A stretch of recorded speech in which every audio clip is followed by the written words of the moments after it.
I don't think films with good story get talked about in this part of the world. You've seen her delivering her lines as if she's a prostitute who out of experience. So there's a way you talk out of experience. Does this tell that Nigerian audience love conflict type of films than dialogue driven or even suspense kind of films? Sade was my favorite character.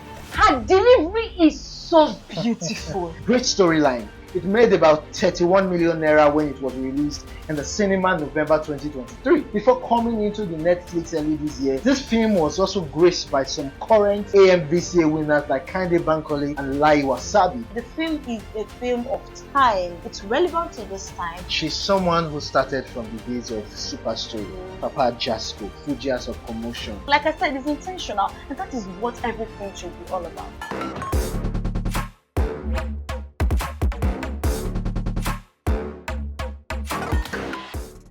Hi Onome, welcome to Feel at Home. Hi Victor. How you doing? I'm awesome. Okay. Beautiful. What about you? Yeah, I am doing well, fantastic, and hope you had a great week. I did. I had a wonderful week because I released my first ever podcast on my channel. What's Up Africa podcast. So guys, you heard it. You just have to go and subscribe to the Multi-Lady TV. Perfect. So what about your week? Yeah, my week was good. Stressful as usual. In a country where our president or our leaders decided to take us back to the 1950s or 1960s, I would say. Quite insane. What's the first stanza again? Nigeria will hail thee. Nigeria. I don't know how to sing it, so let me start. Talking about taking us back. Today we are going to be talking about a film that actually took us back in time. A little, or? Yeah. ADIRE. ADIRE was directed by Captain Denzi, and it was able to address the religious, moral, societal challenges, or should I say, challenges, issues. Something that is still relevant now. Yes. It was able to address that, and funny enough, this film was one which it's one of the Nigerian or the Nollywood films that I've seen that had different themes, but they were able to fix the puzzles together and it made complete sense. I won't even say they have different themes. I will say they have a connecting theme. Not that it was different per se. Looking at the setting of the film, I think I would call it like 2000, early 2000, 2002. Looking at the settings, the door, the aesthetics and everything, the feel even, and using our very beautiful city with the brown roofs, which is Ibadan or your state, it's quite nice because those things happened at that time and they are still happening now. These societal issues we're talking about, we're talking about religion taking over our families and even our relationship, influencing how husband and wife deal with themselves at home when it comes to marital or let me say when it comes to intercourse, sort of a thing, and what the husbands will like and what the wives will be like, hey, it's against my religion, sort of a thing. It happened then in the early 2000s, and funny enough, it's still happening now. So that's why I said the film is a film of time. It's relevant to this time, but they only tell us, oh, it was like this then too. So, and if you look at the thing, they all connected each other. The prostitute girl, definitely you don't expect the prostitute to be dressing like a reverend sister. So somebody needs to change the narrative of these wives, these Christian wives, and the mother of Israel in the deaconess that felt that feels she's God. Somebody needs to change that narrative, and one of them cannot change the narrative. That's just the truth. There needs to be somebody else outside to change it. You cannot tell a reverend sister to change the narrative or another reverend sister. They both have same belief. We need somebody that doesn't have that belief, and then comes in ADIRE's character, which I think she played amazingly well. Oh, kind of. So it's able. We can tell that the settings are the things rather are interconnected, making a complete sense. And the dialogue helped us to drive the narrative. So it's like one very big theme that has branches which were well connected. It wasn't too much that it became complex. Yes. They concluded every single thing or message that was raised in the film. The script is one I should actually comment. the storytelling, the lines that were used. It was so captivating. It's not that Adire was a story that, or the film was one that we've not seen. We've seen films that had this prostitution scenes, Style. yeah, from Shantytown Yes. to Where we have Shalua's character. yeah, we had exactly. So we've seen stuff like this before, but it was the scripts, the lines, and the way the actors were When I able was to. watching it, I was like, the person who wrote the script must be a very good novelist, writing prose or drama or plays rather, stage Exactly. plays. So he had this theater line delivery. Especially during the congregations, the meeting scenes. Yes, there's this way they deliver the lines, and it has rhythm. The lines had rhythm when you're hearing it. Kudos to the director. Honestly speaking, I'm so glad that he made the film this way. Honestly speaking, I've acted most times on stage as an actor, featured in film, screen as well, but I started off with stage drama. So I can tell when somebody is delivering lines that is very, very, very theatrical. Like looking at plays like Wole Soyinka's Lion and the Jewel, Olarotimi's Gods Are Not to Blame, those Lions at War. We have this film Women of Owu by Femi Osofisan, and the way the lines are written and when we're acting on stage, that's the way you just deliver these lines. I was getting that vibe and picture when I was watching ADIRE. Now, the diction of the actors, beautiful. I must commend Shadi, I think that's her name, the Dickiness. Diction is magnificent. Now, talking about the actors. Eloquent. Talking about the actors. We are going to be talking about the face of ADIRE. The movie ADIRE. She's someone who started from the days of Super Story, Papa Jasco, Fujias of Commotion. I think This Life. Up till now, she's doing well both nationally and internationally, featuring in Disney animated movies. In fact, and let's not forget, she actually won the AMVC as the Best Actress of the Year just a few weeks ago. I'm talking about the star actor Kehinde Bankole. She has this way of stealing the attention of the audience. Every film I've watched, I don't really know. What do you have to say about her performance before we go into other actors? One thing I love about her performance is the realness. Like the genuinity of playing her character. Exactly. Everything was real. Everything. It wasn't that she was acting or faking it. I'm not saying other actors are no good, no. But when actors are acting, you just know she's an actor and she's acting as an actor, normal. But she swallowed the character. She digested it and she gave us the uniqueness of it. In fact. And the genuineness of it as well. So you're seeing her delivering her lines as if she's a prostitute and still delivering her lines as if she's a mentor who out of experience. So there's a way you talk out of experience. When you have experience about something, like, hey, I've been there. Yeah. There's a way you just talk, and everybody like, this person is not talking because he studied this thing. The person has the experience. So she was delivering the line based on the experience of that character. So that was what brought out the realness in it. You could tell that I'm not just shooting a scene.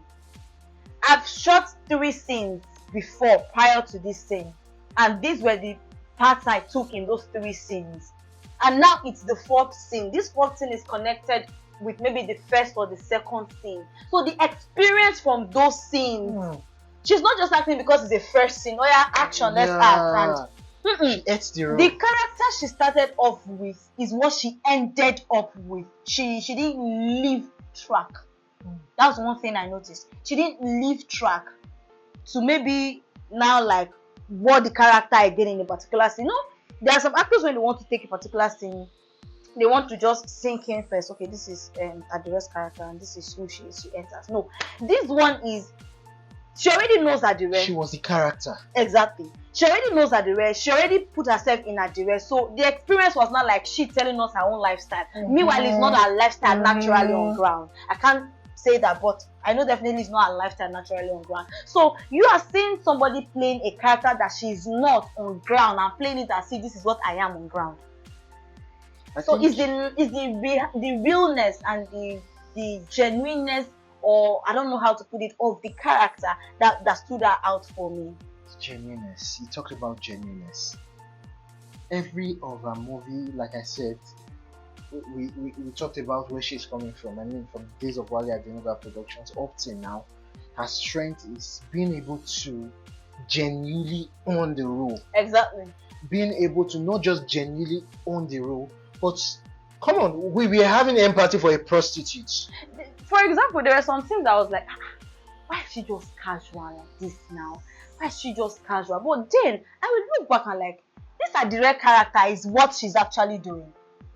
If she had done more, it will look overacting.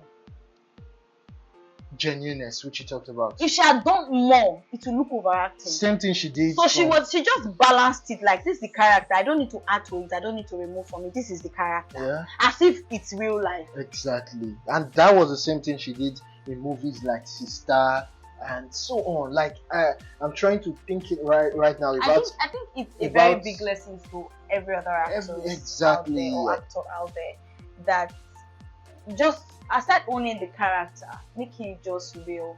Be the character. Exactly. Now we still have a lot of fantastic actors like Kelechi, Yemi Black, and so on. But another actor that actually stood out, that woman caught my attention right from the days of House of Secrets. I mean, right from the movie House of Secrets by Sani Akimolayan. That woman that's the woman that played Shade. She reminds me of this woman. Ketenshaw. Not even Ketenshaw. When I see her, I see Ketenshaw, honestly speaking. Ireti Dois. No, when I see this lady, I don't She's know so why. eloquent. I just see Ketenshaw, the way Ketenshaw delivers a line. Same in that House of Secrets. Ketenshaw was in House of Secrets in the past. Okay. And even in the present. Saw her old in the present and young in the past. The way Ketenshaw was delivering her line. And when she was delivering it too, I was like, God, these two people, it's the connection. Shade was my favorite character. The pastor wife. The pastor's wife. Her delivery is so beautiful. You have this commanding aura. Honestly speaking, addiction is, I beg, let's not go there. Let's not go there. Addiction is so beautiful. The reason why she counts her words and gives it to you, and her mannerism alongside with it, like, I don't give a shit. Her composure, her delivery, her facial expression, everything, she doesn't miss. I love her. She doesn't miss. I just so love her character in the film. Her character in the film was really amazing. She played the role of the Dickiness so well that I'm like, can somebody bundle this woman out of this film? She was so annoying in the film, like really annoying in the film. But it's not that she's annoying as a human being, but the character, she just did that so well. I wouldn't be surprised if she's a disciplinarian on ground. Exactly. She looks like one. She looks like one. Now let's move further into the art direction. I mean, in terms of I love how the art director was able to, the set designers, I mean, they were able to take us back into that space, the time. Like, it was kind of like a timepiece in a way. Yeah, taking us back into the early 2000s, like we seen, and also that ADIRE room when she transited from, when she moved into the house, it was just an empty room. It was just not just an empty room, it was just a normal house, old abandoned house, like which she paid for, and the way they were able to transform it into ADIRE kind of nature of using ADIRE, like you're putting on an ADIRE right now. Coincidental, you're putting on an ADIRE. It's not coincidental. I planned it. You already told me we were going to talk about ADIRE. Okay, what ADIRE material do I have in my house? Let me wear. Okay, so and also you could see every element of ADIRE in the movie. During the part where the bad guy, what's his name? The bad guy played by Captain. I think at that point, Captain was trying to recruit new girls into the crib. And you could single out the ADIRE from her bra. And funny enough, I can't count the number of miracle bras. I think I should go into that business of miracle bra. Oh God, don't go there. Because don't go there. Okay, now the art direction, the set design, the production design, the costume, the makeup. I must say, I'm not trying to praise everything. It has its flaws as well. Honestly speaking, it has its flaws. But like one thing we do here is to commend the good parts. Yeah. Not just commend the good part. At least bring out the flaws in it. Though this film, the good part in it overweighs the flaws. Exactly. So I do not see any reason why I should start hammering on the flaws. The good part way overweighs the flaws. Now the production design was one thing that stood out in the film. The creativity of ADIRE alone is one thing to talk about. Exactly. The creativity of ADIRE alone, having this ADIRE bra and underwear, everything known to her had ADIRE. ADIRE, exactly. Everything. Just that creativity alone shows that it was an intentional act. It was planned. It wasn't just titled ADIRE because it's ADIRE. No, it was an intentional plan that we are using ADIRE in this film. I don't know the creative mind of the director or the producer or whoever wrote the script by inculcating ADIRE, but I think it drives a very good message that we are Africans. Everything was intentional. ADIRE was intentional. Acting was intentional. The directing was intentional. Editing, because the editing was intentional. It's just when you see something, it is. That is what filmmaking is all about. I don't think, even when you make mistakes, like for example, when I was watching the making of King of Boys, and our dear auntie Kemi Aditiba said something about the complexion of the what's her name? Of Shola Shobore, her complexion, to be fair, looking at Tony Tones which is darker, playing the younger version of Shola. You understand what I'm trying to say? They have to look for a line in the film to be like, this one we don't bleach. It's not a mistake. It's not a mistake. It's intentional. They've crafted it already. Acting is a craft. Exactly. Sorry, filmmaking is a craft. It's a craft. You just need to. They've crafted it. Okay, fine. Now we have this situation. How do we make it fit in? And that is what. And that's what ADIRE did with all their costumes. You could see the contrast between ADIRE herself and the church people. You could see the time they drove us back. Yeah. You could see the costumes of the women. They didn't know anything about miracle bra or wearing bras like this to entice their husbands. They sleep with literally their Mary Amaka gowns. That's what they used in going to bed. Or tie wrapper. You saw that when Shalewa's husband wanted to, before she decided to pull wrapper and push him, the man don't sleep. But when she wore miracle bra, you cannot escape miracle. It happened at night. It has not happened before.